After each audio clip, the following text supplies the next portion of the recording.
Contradições bíblicas. Oi, eu sou Kali, essa série onde eu mostro pra vocês que a Bíblia não é perfeita e está recheada de contradições. Hoje nós vamos falar sobre uma das doutrinas centrais da fé cristã, que é a justificação. Como as pessoas são justificadas, por conta da fé ou por conta das obras. E dependendo de qual tradição teológica você segue, você vai responder ou fé ou obras. Mas a verdade é que nem a Bíblia sabe. O autor de Tiago e de Paulo, que é o autor de Romanos, partem do mesmo lugar e concluem coisas completamente diferentes. Vamos ver aqui. Em Romanos, o texto vai estar aqui embaixo, se você quiser ler, dá uma pausa. Paulo vai falar que Abraão foi justificado perante Deus porque Abraão creu em Deus e isso lhe foi imputado por justiça. Já o autor de Tiago vai falar que Abraão foi justificado perante Deus por conta das suas obras. Também o texto está aqui embaixo, pode pausar para ler. Vede então que o homem é justificado pelas obras e não somente pela fé. E essa discordância entre eles é bem clara. Ambos partem de Abraão, usam os mesmos termos, justificação, fé e obras, e chegam a conclusões completamente diferentes. Completamente antagônicas, inclusive. Vamos parar para analisar cada um deles. Primeiro vamos olhar para Romanos. Paulo está escrevendo para uma comunidade que é mista, entre judeus e gentios. E Paulo é um grande defensor da missão aos gentios. Portanto, ele tem um adversário que é a tradição mais judaizante, os cristãos que defendiam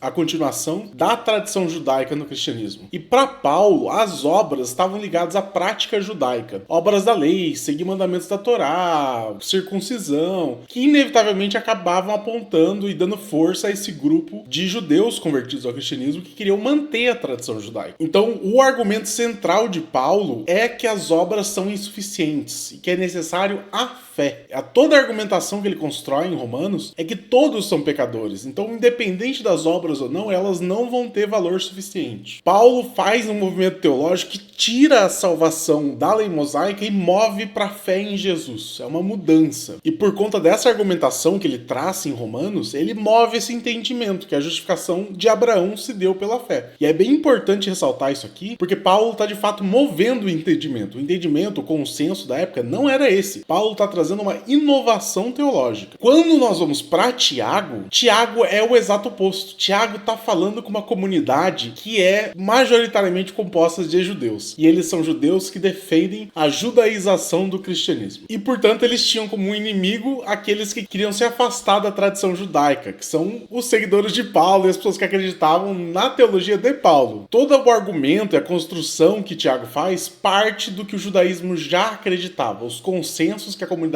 judaica já tinha a respeito da fé e da religião. E eles não fazem a separação de fé e obras. As duas coisas funcionam juntos. Você só vai produzir boas obras se você tiver a fé. Quem pensava nas duas coisas como um só eram os judeus. E para Tiago, as obras não vão ser só as obras da lei. As obras vão ser todo tipo de caridade, misericórdia, obediência, integridade e tal. O autor de Tiago vai entender as obras como uma consequência, um reflexo de uma pessoa que tem fé. Então as duas coisas não tem como se desconectar. Elas necessariamente existem. Só que ele vai falar que a fé sozinha não é suficiente. Então a importância, o foco está nas obras. São duas posições irreconciliáveis, são antagônicas, elas são opostas de si. E quando as pessoas tentam ler a Bíblia, elas tentam ler como um livro que necessariamente concorda entre si e forçam um sentido no texto para fazer eles concordarem um texto com o outro. Mas esse não é o caso. A Bíblia não funciona assim. Ela não foi escrita pensada para concordar um livro com o outro, um autor com o outro. Os autores escreveram em contextos diferentes, para públicos diferentes e discordavam de coisas. Toda a construção